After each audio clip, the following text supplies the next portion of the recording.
Hello అండి, welcome to my channel. ఈరోజు నేను 10 ఇయర్స్ అమ్మాయికి క్రాప్ టాప్ అంటే స్కర్ట్ మోడల్ కుడుతున్నాను.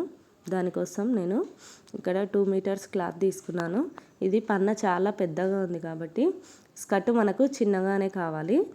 అందుకు నేను 2 పార్ట్స్ చేస్తున్నాను. హైట్ పన్న చాలా పెద్దగా ఉంది. 2 పార్ట్స్ మిడిల్కి మార్కింగ్ వేసుకొని ఇది టోటల్గా 42 ఇంచెస్ ఉంది. 23 ఇంచెస్ దగ్గర ఒక మార్క్ వేసి నేను 2 పార్ట్స్ చేస్తున్నాను. ఇలా చేసుకోవడం వల్ల నాకు గేర్ చాలా ఎక్కువగా వస్తుంది. దాదాపుగా 4 మీటర్స్ వస్తుంది. అయితే 4 మీటర్స్ స్కర్ట్కు చాలా ఎక్కువ అవుతుంది కాబట్టి ఒక 1 మీటర్ లెస్ చేసి 3 మీటర్స్ గేర్ తీసుకుంటున్నాను. అలాగే లైనింగ్ కూడా నేను 2 మీటర్స్ తీసుకొచ్చాను. దాన్ని కూడా 4 ఫోల్డింగ్స్ చేసి ఈ స్కర్ట్ మెయిన్ ఫ్యాబ్రిక్ వచ్చేసి మనకు 23 ఇంచెస్ ఉంది కాబట్టి ఇది ఒక 2 ఇంచెస్ మైనస్ చేసి 21 ఇంచెస్ దగ్గర నేను మార్కింగ్ పెట్టుకుంటాను. ఇది స్కాలప్ బార్డర్ వస్తుంది కాబట్టి లైనింగ్ మనకు కొంచెం చిన్నగానే ఉండాలి. 23 మైనస్ 2 21 ఇంచెస్కి నేను లైనింగ్ లెంత్ పెట్టుకొని అయితే స్కర్ట్కు నడుము దగ్గర పట్టి వచ్చేసి నేను స్టిచ్చింగ్ చేసినప్పుడే కటింగ్ చేసుకుంటాను. అది మీకు స్టిచ్చింగ్ వీడియోలో చూపిస్తాను. ఇంకా స్కర్ట్ కటింగ్ అంతే. ఇప్పుడు పైన టాప్ కటింగ్ చూపిస్తాను. దానికోసం 1 మీటర్ లైనింగ్ తీసుకున్నాను. కింద హెచ్చు తగ్గులు లేకుండా మనం ఒక లైన్ వేసుకొని నెక్స్ట్ వచ్చేసి 1/2 ఇంచు ఖర్చు లైన్ వేసుకుంటున్నాను. తర్వాత బ్లౌజ్ హైట్ వచ్చేసి మనకు 13.5 ఇంచెస్, ఒక 1/2 ఇంచెస్ ఖర్చు. చెస్ట్ వచ్చేసి 24.5 ఉంది. దాంట్లో సగం అంటే 4 పార్ట్స్ చేస్తున్నాం కదా, 6 తీసుకున్నాను. నడుము కూడా సేమ్ తీసుకున్నాను. ఒకవేళ కొంచెం లూజ్ ఉంటే మళ్ళీ టైట్గా వేసేస్తాను. తర్వాత డాట్ కోసం 1 ఇంచు, ఖర్చుకు 2 ఇంచులు పెట్టుకున్నాను. ఇది షోల్డర్ వచ్చేసి నేను హై నెక్ పెడుతున్నాను కాబట్టి షోల్డర్ 3 ఇంచెస్ అంటే నెక్ విడ్త్ 3 ఇంచెస్, షోల్డర్ 2.5 తీసుకున్నాను. చంక డౌన్ వచ్చేసి 5 ఇంచెస్ తీసుకున్నాను. తర్వాత వీటన్నిటిని మార్కింగ్లు కలుపుతూ లైన్స్ డ్రా చేసుకోవాలి. చేసుకున్న తర్వాత ఇది హై నెక్ కాబట్టి మనం భుజం మీద ఒక 1/2 ఇంచు డౌన్ చేసుకోవాలి చంక వైపుగా. ఇలా చంక రౌండ్ నెక్స్ట్ వచ్చేసి చంక రౌండ్ గీసుకోవాలి. చంక రౌండ్ వచ్చేసి మనకు దాదాపుగా 10.5 ఇంచెస్ ఉంది. అంటే 5.5 రావాలి. ఇక్కడ నాకు కొంచెం తక్కువగా వచ్చింది కాబట్టి నేను ఇంకొక 1/2 ఇంచు డౌన్ చేస్తున్నాను. అంటే టోటల్గా వచ్చేసి 5.5 ఇంచులు తీసుకున్నాను. దానికి కరువు తిప్పుకున్నాను. ఇప్పుడు కరెక్ట్గా సరిపోయింది. ఇలా చంక చెక్ చేసుకోవడం వల్ల మీకు మెజర్మెంట్ అనేది కరెక్ట్గా వస్తుంది. తర్వాత ఇక్కడ డాట్స్ కోసం అని చెప్పేసి మిడిల్లో ఒక మార్క్ పెట్టేసుకొని, ఖర్చు కాకుండా మిడిల్లో ఒక మార్క్ పెట్టేసుకొని, డాట్ లెంత్ వచ్చేసి 4 ఇంచెస్, విడ్త్ వచ్చేసి 1 ఇంచ్, హాఫ్ ఇంచు అలా పెట్టుకొని లైన్ వేసుకున్నాం. తర్వాత ఇక్కడ నడుము సైడు మనకు లెంత్ ఎక్కువగా ఉంటే బాగా కనిపించదు కాబట్టి ఇక్కడ ఒక 1.5 ఇంచు హైట్ కట్ చేసేస్తున్నాను. అలా చేసుకోవడం వల్ల మనకు బ్లౌజ్ అనేది చాలా ఫ్రీగా ఉంటుంది. ఇది హై నెక్ కాబట్టి ఇక్కడ ఫ్రంట్ పార్ట్కు చంకలోతు తీస్తున్నాను. అది ఎలా అంటే భుజం మీద నుంచి చంక డౌన్ మనం 5.5 తీసుకున్నాం కదా, 5.5 అంటే 2.75 దగ్గర ఒక మార్క్ పెట్టుకొని చంకలోతు మిడిల్లో తీసుకోవాలి. ఆ చంకలోతు అనేది ఇప్పుడే కట్ చేయకూడదు. మనం బ్యాక్ పార్ట్ కంప్లీట్ అయిన తర్వాత బ్యాక్ పార్ట్ కట్ చేసిన తర్వాత దీన్ని తీసుకోవాలి. నెక్స్ట్ వచ్చేసి బ్యాక్ పార్ట్ కోసం మళ్ళీ లైనింగ్ పైన పెట్టుకొని ఇక్కడ మనం ఏంటంటే ఫ్రంట్ పార్ట్ కన్నా బ్యాక్ పార్ట్ ఉక్సుల కోసం, కాజాల కోసం ఒక 1/2 ఇంచు ఎక్స్ట్రా తీసుకోవాలి. ఇంకా మిగతాదంతా సేమ్ అలాగే తీసుకోవాలి. ఉక్స్ పట్టి, కాజా పట్టి కోసం ఎక్స్ట్రా తీసుకున్నాం. నెక్ వచ్చేసి ఫ్రంట్ కన్నా బ్యాక్ ఒక 1 ఇంచు, ఇక్కడ ఫ్రంట్ నెక్ 2.5 కదా, బ్యాక్ నెక్ 1.5 తీసుకుంటున్నాను. తర్వాత ఇక్కడ డాట్ దగ్గర ఒక ఘాటు పెట్టేసుకొని ఇలా వీల్ మార్కర్ ఉంటే మీ దగ్గర మార్కింగ్ వేసుకోండి. డాట్స్ అన్నీ కూడా సేమ్గా వస్తాయి, ఈజీగా ఉంటుంది. తర్వాత బ్యాక్ నెక్ వచ్చేసి రౌండ్ డ్రాయింగ్ గీసుకొని కటింగ్ చేసేస్తున్నాను. ఇక్కడ ఉక్సు పట్టి కాజా పట్టి కోసం మనం ఎంతైతే ఖర్చు వదిలేసుకున్నామో అంత దగ్గర ఘాటు పెట్టేసుకోవాలి. ఇప్పుడు ఫ్రంట్ బ్యాక్ సపరేట్ చేసి ఫ్రంట్ లోతు తీసుకోవాలి.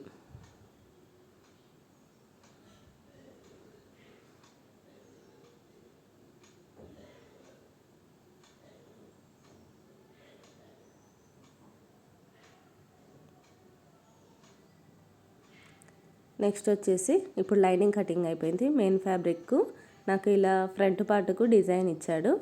దాన్ని 2 ఫోల్డింగ్లో మడత చేసుకొని ఈ ఫ్రంట్ అనేది దాని మీద పెట్టి కటింగ్ చేసుకోవాలి. మీరు కొత్తగా టైలరింగ్ నేర్చుకున్న వాళ్ళు లేదంటే ఎక్స్పీరియన్స్ తక్కువగా ఉన్న వాళ్ళు మనకు లైనింగ్ పార్ట్ కన్నా మెయిన్ పార్ట్ ఒక 1/2 ఇంచు ఎక్కువగా ఉండేటట్టు కటింగ్ చేసుకోవాలి. ఇక్కడ నేను కరెక్ట్గా అదే సైజు కటింగ్ చేసుకుంటున్నాను. మీరు కావాలంటే ఒక 1/2 ఇంచు ఎక్స్ట్రా కటింగ్ చేసుకోండి. ఫ్రంట్ అయిపోయిన తర్వాత బ్యాక్ పార్ట్ తీసుకున్నాను. బ్యాక్ పార్ట్ కూడా సేమ్ కటింగ్.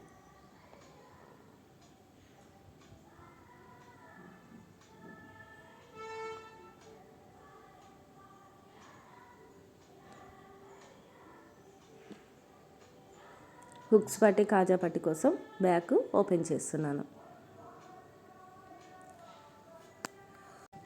నెక్స్ట్ వచ్చేసి మనము స్కాలప్ బార్డర్ ఇవ్వాలనుకున్నాం కాబట్టి దానికోసం క్యాన్వాస్ తీసుకొని ఇట్లా డబల్ ఫోల్డ్ చేసుకొని ఈ డాటు మనం వేసుకున్న తర్వాతనే స్కాలప్ బార్డర్ పెట్టాలి. అందుకోసమని డాటు 1 ఇంచు మైనస్ చేసేస్తున్నాను. మనము మెయిన్ ఫ్యాబ్రిక్ ఎలా అయితే ఉందో అలాగే డ్రాయింగ్ కర్వ్ షేప్లో వేసుకొని మార్కింగ్ చేసుకొని అది కటింగ్ చేసేసుకున్నాను. చూడండి కరెక్ట్గా అలాగే వచ్చింది. మనకి ఎంత అయితే అవసరమో అంత పెట్టేసుకొని 2 ఇంచెస్ దగ్గర మార్కింగ్ వేస్తున్నాను. మనకు క్యాన్వాస్ అనేది 2 ఇంచెస్ లెంత్ ఉంటే సరిపోతుంది. దీన్ని కూడా సేమ్ కర్వ్ షేప్లో తిప్పుకోవాలి. స్ట్రైట్గా తీసుకుంటే ఇక్కడ మనకు స్కాలప్ అనేది కరెక్ట్గా రాదు. తర్వాత 2 ఇంచెస్ ఇక్కడ మన ఖర్చు కోసం వదులుకున్నాం కదా, అక్కడ స్కాలప్ అనేది రాకూడదు. అందుకోసమని లైన్ వేస్తున్నాను. తర్వాత కింది నుంచి మనం ఒక 1/2 ఇంచుకు మార్కింగ్ చేసుకొని అది మొత్తం లైన్ కలుపుకుంటున్నాము. మీ దగ్గర రౌండ్ ఏదైనా ఉంటే తీసుకొని దాని సహాయంతో మీరు ఇలా స్కాలప్ కట్స్ అనేది గీసుకోవచ్చు. నా దగ్గర ఈ థ్రెడ్ ఉంది, దీంతో పెట్టి మనం రౌండ్ మీరు 2 ఇంచెస్ కానీ 1.5 ఇంచు కానీ ఏది ఉంటే అది తీసుకొని అది గీసుకోండి స్కాలప్. తర్వాత దాన్ని మొత్తము మనం మార్కింగ్ అయితే ఎలాగ ఇచ్చామో మొత్తం కూడా అలాగే కటింగ్ చేసేసుకోవాలి. చేసుకున్న తర్వాత దీన్ని మీరు కొత్తగా కుట్టుకునే వాళ్ళైతే దాన్ని ఫస్ట్గానే పెట్టి మనం ఐరన్ చేసేసుకోవాలి. లేదు కుట్టుకోగలం అనుకుంటే డైరెక్ట్గా మిషన్ పైన కూడా పెట్టి ఒక కుట్టేసుకోవాలి. అది నేను డైరెక్ట్గానే కుట్టేస్తాను, అది మీకు స్టిచ్చింగ్ పార్ట్లో చూపిస్తాను. నెక్స్ట్ వచ్చేసి స్కర్ట్కి కూడా మనం స్కాలప్ ఇవ్వాలనుకుంటున్నాం కాబట్టి మళ్ళీ క్యాన్వాస్ తీసుకొని 3 ఇంచెస్ పైకి ఒక మార్కింగ్ వేసుకుంటున్నాను. తర్వాత స్కాలప్స్ వచ్చేసి కట్స్కు పెద్ద పెద్దగా కావాలి. 5 ఇంచెస్కి ఒక మార్క్ వేసుకుంటున్నాను. డౌన్ వచ్చేసి కూడా మనకు కింది లైన్లో కూడా స్కాలప్ రావాల్సిన చోట 5 ఇంచెస్కు ఒక్కొక్క మార్క్ వేసుకుంటున్నాను. 3 ఇంచెస్లో 2.5కు ఒక మార్క్ లైన్ వేసుకుంటాను. మళ్ళీ ఇలా అన్నిటికీ డాట్స్ పెట్టుకున్న తర్వాత మీరు ఓన్గా ఇలా అయినా డ్రా చేసుకోవచ్చు. లేదు అంటే మన దగ్గర ఏదైనా రౌండ్ సర్కిల్ ప్లేట్ కానీ ఏదైనా ఉందంటే డబ్బా మూత కానీ పెట్టుకొని ఇలా సర్కిల్ గీసుకుంటే మనకు కరెక్ట్గా వస్తుంది. ఇక్కడ లోతు నాకు కొంచెం ఎక్కువ అయింది అనిపించింది, అందుకని ఒక 1/2 ఇంచ్ డౌన్ చేసి స్కాలప్స్ గీస్తున్నాను. అంటే టోటల్గా ఇక్కడ నేను 2 ఇంచెస్కి స్కాలప్స్ ఇస్తున్నాను. స్కర్ట్ది టోటల్ గేర్ వచ్చేసి నాకు దాదాపుగా 3 మీటర్స్ ఉంది కాబట్టి ఈ క్యాన్వాస్ కూడా మనము స్కాలప్ బార్డరు టోటల్గా 3 మీటర్స్ కటింగ్ చేసుకోవాలి.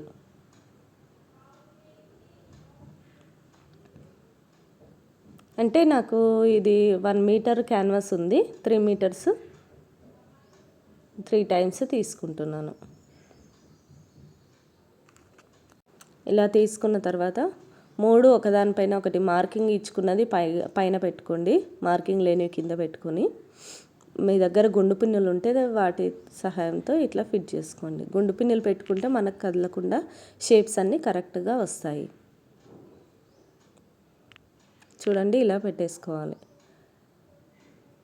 పెట్టేసుకున్న తర్వాత మనం మార్కింగ్ ఎలాగైతే ఇచ్చామో అలా మొత్తం కటింగ్ చేసుకోవాలి.